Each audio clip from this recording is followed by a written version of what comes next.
அத்தியாயம் 38.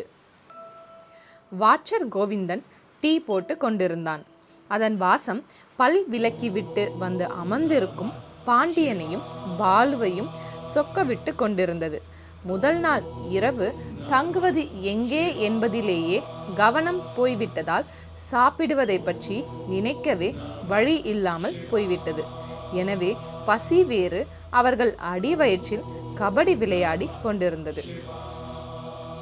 ஆபீசர் ஜனார்த்தனன் தினமும் காலை வேளையில் ஜாகிங் போகும் பழக்கம் உடையவர் என்பதால் ஜாகிங் போயிருந்தார். கோவிந்தனும் டீயை அழுக்கான கண்ணாடி டம்ளரில் ஊற்றி எடுத்து வந்து நின்றான். ஆவி பறந்த மேல் பாகத்தை பார்க்கும் போதே வாயில் எச்சில் ஊறியது. நன்றியோடு வாங்கி கொண்டார் பாண்டியன். பாலு வாங்கின நொடியே பாதி டீயை விழுங்கி விட்டான். சார் சார், சுடப்போகுது, கோவிந்தன் கத்தினான். நான் நெருப்பையே அப்படியே விழுங்குவேன் என்று பதிலுக்கு சிரித்தான் பாலு. அப்புறம் இன்னைக்கு காட்டுக்குள்ள போக போறேன்னு சொல்லுங்க. அதுக்கு தானே வந்திருக்கோம். எனக்கு என்னவோ நம்பிக்கை இல்லை. எதனால் அப்படி? நான் 15 வருஷமா இந்த மலைக்காட்டில் தான் இருக்கேன். அங்கங்கே சில சாமியாருங்க கண்ணில் படுவாங்க. காணியர்னு ஒரு மலை சாதி கூட்டம் அப்பப்போ கண்ணில் படும். மற்றபடி யாரையும் நான் பார்த்ததில்ல. அப்படியா? நான் எதுக்குங்க போய் சொல்லணும்? நான் தெரியாமல் தான் கேட்குறேன். இது என்ன சைனா பார்டரா இல்லை பாகிஸ்தான் பார்டரா? யாராச்சும் காணாமல் போனால் கண்டுபிடிக்கிறது கஷ்டங்கிறதுக்கு. கோவிந்தன் சொல்வதில் ஒரு நியாயம் இருப்பதாகத்தான் பாலுவுக்கு தோன்றியது. அது அவன் முகத்தில் கவலையாக பரவியது. பாண்டியன் இதுதான் சமயம் என்று போலீசால் தன்வசம் வழங்கப்பட்ட சிவசாமி, மோகன், பழனிவேல் ஆகியோரது புகைப்படத்தை தன் பாக்கெட்டில் இருந்து எடுத்து காண்பித்தார். இவங்கள கூட நீங்க இந்த காட்டில் பார்த்ததில்லையா? பாண்டியன் கேட்க கோவிந்தன் அந்த புகைப்படங்களில் கூர்மையான பார்வையை செலுத்தியவன் சிவசாமி, மோகன் புகைப்படத்தை மட்டும் திரும்ப திரும்ப பார்த்தான். என்னென்ன, இவங்கள பார்த்துருக்கீங்களா? இந்த 2 பேரை கிட்டத்தட்ட சாமியார் கோலத்தில் நான் பல தடவை பார்த்துருக்கேன். என்னை பார்த்தா மரியாதையாக சிரிப்பாங்க, கையை தூக்கி ஆசீர்வாதம்லாம் பண்ணுவாங்க. அப்போ மீதி 2 பேர்? இல்லை, இவங்கள தான் நான் பார்த்துருக்கேன். கோவிந்தன் பதிலில் ஒரு பிடி கிடைத்தது போன்ற திருப்தி பாண்டியனுக்குள் ஏற்பட்டது. ஆமா, இவங்களே நீங்க பார்க்கணுமா? நிச்சயமா. பாலு அப்பா மட்டும் என் குறியில்லை, இவங்களும் தான். ஆமா, ஒருத்தர் சித்த வைத்தியர், ஒருத்தர் பேராசிரியர், ஒருத்தர் தொழிலதிபர், ஒருத்தர் தமிழ் வாத்தியார். அப்ப இந்த காட்டுக்கு எதுக்கு வந்தாங்க? சந்நியாசம் வாங்கிக்கவா? அதெல்லாம் அவங்கள பார்த்து கேட்டு இனிமே தான் தெரிஞ்சுக்கணும். சரி, வந்துட்டீங்க, உள்ளே போயிட்டு வாங்க. எது நடக்குதோ நடக்கலையோ, அருவியில் குளிச்சா உடம்பு சூடு அடங்கும். இந்த மழை காத்துக்கு கொஞ்ச காலமாவது வியாதிங்க வராமல் இருக்கும். கோவிந்தன் இறுதியாக வழிவிட்டான். பாலுவும் பாண்டியனும் ஜனார்த்தனன் வருமுன் புறப்படுவது நல்லது என்று தங்கள் தேடுதலுக்கு தயாராயினர். பாண்டியன் ஞாபகமாக கேமரா, துப்பாக்கி, கத்தி, செல்போன், அமிர்தாஞ்சன், ரோஜா பாக்கு பொட்டலம், அனாசின் என்று முக்கியமானவைகளை உடம்பு முழுக்க உள்ள பாக்கெட்டுகளில் அடக்கி கொண்டார். பாலுவும் தன் தேவைக்கு சிலவற்றை எடுத்துக்கொண்டான். முதுகில் ஒரு தோல்பை, அதனுள் சால்வை, ரப்பர் தலையணை, பேரிச்சம்பழம் என்கின்ற சில ஐட்டங்கள். இருவரும் கிளம்பிவிட்டனர். தமயந்தி குடிசையில் ஷாலினிக்கு இருப்பு கொள்ளவில்லை. கண்ணன் போன வழியையே பார்த்து கொண்டு உட்கார்ந்திருந்தாள். மணி 9 நெருங்கி விட்டிருந்தது. சுமாராக 6 மணி அளவில் குடிசையை விட்டு வெளியேறியவன் இன்னமும் வந்திருக்கவில்லை. தமயந்தி அடுப்பில் உப்மா கிண்டி கொண்டிருந்தாள். அவளிடம் எந்திரத்தனமாய் ஒரு செயல்பாடு. ஷாலினி எழுந்து வெளியே சென்று நின்றாள். பின் உள்பக்கம் திரும்பி தமயந்தியை பார்த்து, நான் இந்த கண்ணனை போய் தேடி பார்க்குறேன் என்றாள். அட ஆமால, இவ்வளோ நேரமாக அந்த ஆள் எங்கே போயிருப்பாரு? அதான் கவலையாக இருக்குது தமயந்தி. ஒரு வேளை மதியமயக்கி வனம் பக்கம் போயிட்டாப்படியா? அப்படின்னா இந்த சிவன் மலையில் மதிமயக்கி வனம்னு ஒரு பகுதி உண்டு. காக்கா குருவி கூட அந்த பக்கம் போக பயப்படும். விவரம் தெரியாமல் யாராவது அந்த பக்கம் போனால் தங்களையே மறந்து போய் அந்த காட்டுக்குள்ளேயே தங்கிடுவாங்கன்னு கேள்விப்பட்டிருக்கேன். தமயந்தி பீதியை மூட்டினாள். அது என்ன பக்கத்துலையா இருக்கு? அதுக்கு 5 மைல் தூரம் நடக்கணும். இவ்வளோ நேரம் உன் ஆள் வராதனால நான் சந்தேகப்பட்டு அப்படி சொன்னேன். போதும் தமயந்தி, பயம்புறுத்தாத. கண்ணன் அவங்க அப்பா அம்மாவுக்கு ஒரே பையன். அவன் மட்டும் இங்கே உன் அப்பா மாதிரி காணாமல் போனால் அவ்வளவுதான். அவங்க அப்பா அம்மாவுக்கு என்னால் பதில் சொல்ல முடியாது. அட என்னம்மா நீங்கள் உடனே அவர் காணாமல் போயிட்ட மாதிரி முடிவு பண்ணால் எப்படி? போய் தேடி பாருங்க. நீங்கள் காணாமல் போயிட போறீங்க, கவனம். தமயந்தி சாதாரணமாக பேசுகின்ற மாதிரியே நிறையவே பயம்புறுத்தினாள். ஷாலினிக்கு அப்போதே முகமெல்லாம் வெளிறிவிட்டது. அவசரமாக ஜீன்ஸ் பேண்ட், டிஷர்ட் என்கின்ற உடுப்புக்கு மாறியவள் ஞாபகமாக செல்போனையும் எடுத்து இடுப்பு சதுக்கத்தில் அடக்கி கொண்டு புறப்பட தயாரானாள். உப்மா சாப்பிட்டு போங்க என்று ஒரு மண் சட்டியில் தமயந்தி கிண்டி தந்ததை அவசரமாக அள்ளி வாயில் போட்டுக்கொண்டு அவளும் அந்த வனாந்திரத்துக்குள் காலை வைத்தாள். ஒரு பெரிய மருத மரத்தை கடந்து அவள் போகையில் மேலே மரக்கிளை ஒன்றில் சுருண்டு படுத்திருந்த பரணி அப்படியே நிமிர்ந்து பார்த்தான். இன்னொரு புதிய உருவம். அவனுக்குள் கோபக்கனல் வீச ஆரம்பித்தது. அப்படியே மரத்தின் மேல் இருந்து ஒரு கயிறு துண்டு அருந்து விழுவது போல கீழே விழுந்தவன் ஷாலினியை பின்தொடர தொடங்கினான். தமயந்தியும் அவள் குடிசையை விட்டு ஒரு தாம்பு கயிற்றுடன் விறகு வெட்டி கொண்டு வருவதற்கு தோதாக கிளம்பிவிட்டாள். இடுப்பில் வெட்டருவாளை சினிமா பட ரவுடிகள் போல சொருகி இருந்தாள். அவளுக்கே உரிய நடை. அவள் நடந்து செல்லும் பாதையும் கூட வித்தியாசமாக இருந்தது. எல்லோரும் செல்லும் தடத்தில் செல்லாமல் அவள் சில மரங்களை அடையாளமாக வைத்து பாம்பு போல வளைந்து வளைந்து எங்கே போகிறாள் என்று தெரியவில்லை. வழியில் அங்கங்கே நிறைய சுள்ளிகள், காய்ந்த மரக்கிளைகள் கிடந்தன. ஆனால் அவைகளை அவள் பொருட்படுத்தாமல் நடந்தாள். அவளது நடையும் சிவன்மலைக்கு வரும் வாகனங்களுக்கான தார் சாலையில் வந்து முடிந்தது. சாலை எப்போதும் போல வெறிச்சோடி காணப்பட்டது. சாலையின் இரு மருங்கிலும் அந்த நாளில் வைத்து வளர்க்கப்பட்ட புளிய மரங்கள். ஒரு புளிய மரம் அசுரன் ஒருவனின் முகம் போலவே காட்சி தந்தது. அதன் அடிபாகமும் கிளை பாகமும் முடிச்சு விழுந்து கண்டு கண்டாக இருந்தது. புளிய மரங்களில் இடி விழுந்து பெரிய துவாரங்கள் ஏற்பட்டிருந்தது. பெருமழை காலங்களில் அதில் மழைநீர் விழுந்து தேங்கிவிடும். அந்த நீரை சில பாம்புகள் தேடி வந்து குடிக்கும். மலை பாம்புகளுக்கோ அந்த நீர் கொண்ட பொந்து ஏசி அறை போன்றது. உள்ளிறங்கி முதலை மூக்கை மட்டும் நீள்மட்டத்துக்கு மேல் வைத்து கொண்டிருப்பது போல முகத்தை தூக்கி கொண்டு படுத்துவிடும்.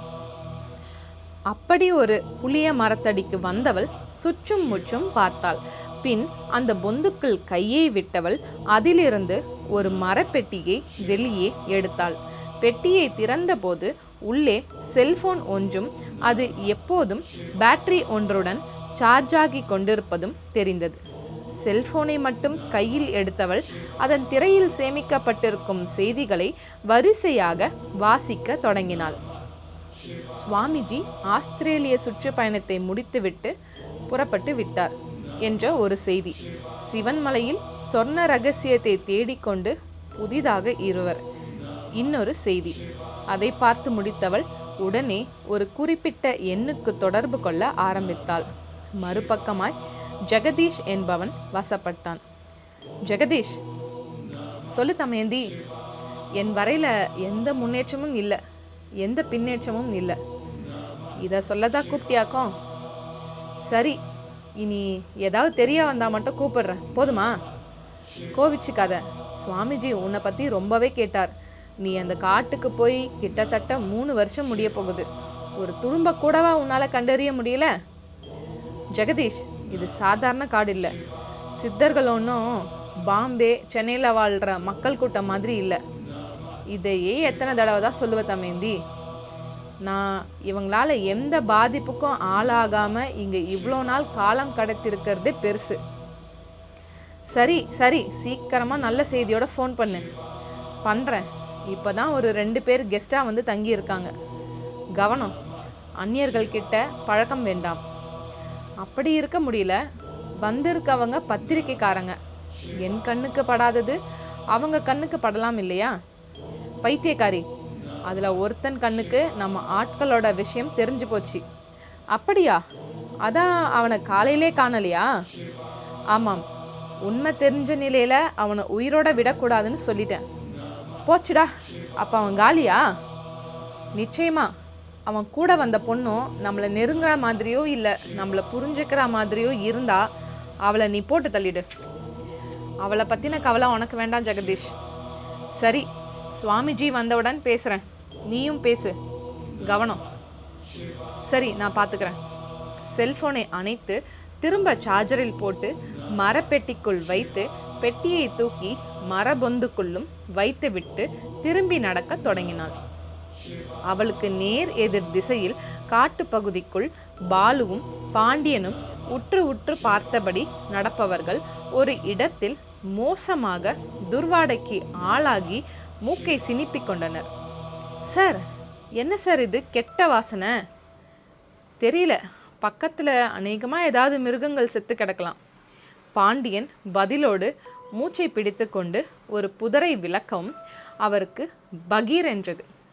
இறந்து கிடப்பது மிருகமல்ல, ஒரு மனிதன். அதுவும் ஒரு மரக்கிளையில் கயிறு ஒன்றில் தொங்கியபடி. இறந்து பல நாட்கள் மாதங்கள் ஆகியிருக்க வேண்டும் என்பது பாதி எலும்பு பாதி நைந்து போன தோளுமாய் தெரிவதிலேயே பாண்டியனுக்கு புரிந்துவிட்டது. பேண்ட்டும் சட்டையும் உடம்பின் மாமிசத்தோடு ஒட்டி காய்ந்து புழுக்கள் சில இடங்களில் நெளிந்து கொண்டிருந்தன. பாலுவுக்குள் அந்த காட்சி வயிற்றை புரட்ட வைத்தது. பாண்டியன் மூக்கை பிடித்து கொண்டே அந்த காட்சியை ஆராய தொடங்கினார். சட்டை பாக்கெட் சற்று கனமாக இருந்தது. அதனுள் சில காகிதங்கள். பாண்டியன் தன் மூக்கை கர்ச்சீஃபால் மூடிக்கொண்டு அந்த காகிதங்களை வெளியில் எடுத்தார். அதில் சில பஸ் டிக்கெட்டுகள், கூடவே டிரைவிங் லைசன்ஸ் ஒன்று.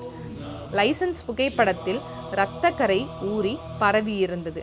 பெயர், முகவரி என்று எல்லாமே இரத்த பரவலில் நொதிந்து போயிருந்தன.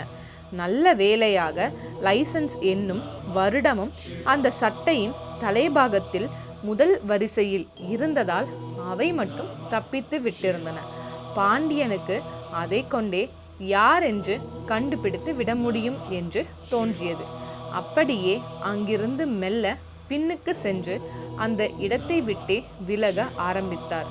பாலுவும் அவரை வேகமாக பின்தொடர்ந்தான். ஒரு 100 அடி தூரம் வரை சென்ற நிலையில் ஒரு மரத்தடியில் இருவரும் தேங்கி நின்றனர். பாண்டியன் முகத்தில் பலவிதமாக எண்ணப்போக்குகள். என்ன பாண்டியன் சார், ரொம்ப அமைதியான மலைன்னு ஃபாரஸ்ட் ஆஃபீஸர் ஜனார்த்தனன் சொன்னதுக்கு நேரெதிரான காட்சியை நம்ம பார்த்துருக்கோம். அதான் யோசிக்கிறேன். கோரமான காட்சி சார். இவன் சாக இந்த காடு தானா கிடைச்சிது? அவன் யாருங்கிறது இப்போவே நாம் சென்னைக்கு போனால் தெரிஞ்சிடும். என்ன சார் சொல்கிறீங்க? நாம் அப்போ சென்னைக்கு திரும்ப போகிறோமா? பைத்தியக்காரா, செத்தவன் சும்மா சாகலை, ஒரு க்ளூ கொடுத்துட்டு தான் செத்துருக்கான்னு சொல்ல வந்தேன். என்ன சார் அது? பாண்டியன் டிரைவிங் லைசன்ஸை காட்டினார்.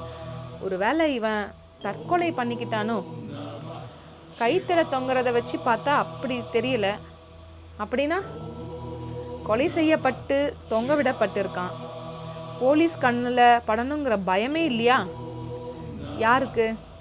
கொலை செஞ்சவங்களுக்கு. இங்கே எங்கே இருக்கு போலீஸு?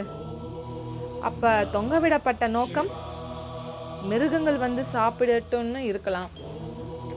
மிருகங்கள் வந்து சாப்பிடணும்னு நினச்சா பேசாமல் தரையில் ஒரு புதரில் இழுத்து போட்டுட்டு போகலாமே. இப்படியா தொங்க விடுவாங்க? பாலுவும் புத்திசாலித்தனமாக கேள்வி கேட்டான். பாண்டியன் அதை வெகுவாக ரசித்தார்.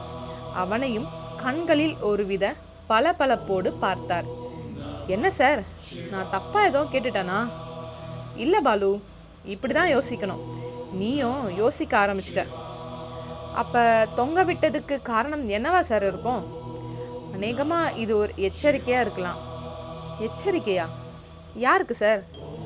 இறந்தவனை சேர்ந்தவங்களுக்கு, அப்புறம் போலீஸுக்கு, அப்புறம் இந்த காட்டில் இருக்கிறவங்களுக்கு சொல்லிக்கிட்டே போகலாம்.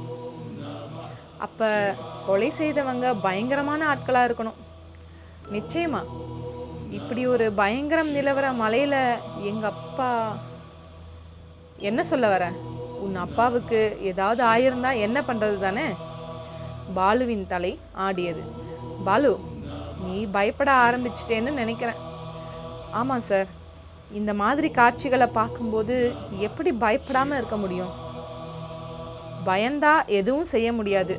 பேசாமல் திரும்ப போய் நீ மெக்கானிக்காக உன் வேலையை பார். நான் என் டிடெக்டிவ் வேலையை பார்க்குறேன். அப்பாவை கண்டுபிடிக்கிறது, அக்காவுக்கு மருந்துன்னு எல்லா விஷயங்களும் அடிபட்டு போயிடும். பரவாயில்லையா சார்? என்ன சார், எப்பவும் எதையும் பாசிட்டிவாக பார். சரி சார், எனக்கு நீங்கள் இருக்கும்போது என்ன சார் பயம்? ஒரு நிமிஷம். பாண்டியன் அவனை தேய்ச்சி விட்டு திரும்ப அங்கு தொங்கிக் கொண்டிருந்த பிணத்தை நோக்கி நடந்தார். கைகள் பாக்கெட்டில் இருந்த கேமரா செல்போனை எடுத்திருந்தன. பாலுவுக்கு புரிந்துவிட்டது. இந்த நாவலோட தொடர்ச்சியை அடுத்த காணொளியில் பார்க்கலாம். வாழிய செந்தமிழ் செம்மொழியாய்.